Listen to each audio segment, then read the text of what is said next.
విభీషణుడి మాటలు వినేద్దామా? సముద్రకని గారి మాటలు ఇప్పుడు విందాము. అందరికీ నమస్కారం. దేవుడికి నంది. చాలా ఎమోషన్గా ఉంది. ఎప్పుడే మంచి విషయం చేయాలంటే దానికి దేవుడు బ్లెస్సింగ్స్ ఉండాలని చెప్తారు. ఆ బ్లెస్సింగే అందరినీ ఒకే లైన్లో మళ్ళీ తీసుకొచ్చింది. Thank you God. ఈరోజు రాగానే ఎయిర్పోర్ట్ని బట్టి నేను మనిషిని చూశాను. నా దగ్గర చెప్పారు, విభీషణంగా చేయడం వచ్చి చాలా నార్మల్ విషయం కాదురా, నీ బాడీలో బలం ఉండాలి, నీ మైండ్లో బలం ఉండాలి. ఆ రామచంద్రుడు స్ట్రైట్గా బ్లెస్సింగ్ ఇస్తానే అది జరుగుతుంది, నువ్వు చేసుకున్నావు, గాడ్ బ్లెస్ యూ అలా అన్నారు. నా చూసిన రామచంద్రుడు దా ప్రశాంత అలానే చూశాను.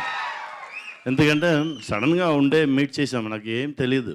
సడన్గా ఉండే చూస్తే నాకు డిజిటల్లో చూపించారు, ఇది చేద్దాం, మీరు చేస్తే బాగుండు అనుకున్నాను. సార్ వెళ్తాం సార్ రండి. ఆ కాన్ఫిడెన్స్ ఫస్ట్ లుక్లోనే వచ్చింది. Thank you sir, thank you. నేను నా మీద బట్టి నా నమ్మకం నా నెరవేర్చుకున్నాను అనుకున్నాను. తమ్ముడు తేజ ఫస్ట్ టైం చూసిన నుంచి ఆ సేమ్ లవ్దా నా తమ్ముడిని చూసినట్టే ఉంది. తమ్ముడు ఇంకా గొప్ప గొప్ప విషయాలు మీరు అచీవ్ చేస్తారు.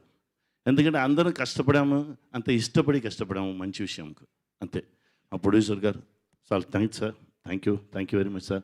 Editor sir, art director sir, music director sir, చాలా బాగా చేసుకున్నారు సార్. ఆ సౌండ్ను ఒక్కొక్క థియేటర్లో వినగానే ఒక్కొక్క మాది ఎమోషన్స్ వస్తుంది sir. Cameraman sir, extraordinary cameraman, ఎప్పుడు ఏ టెన్షన్ ఉంటారో సరే హ్యాపీ ఫేస్లో ఉంటారు. Thank you sir, thank you brother, తమ్ముడు థ్యాంక్ యూ.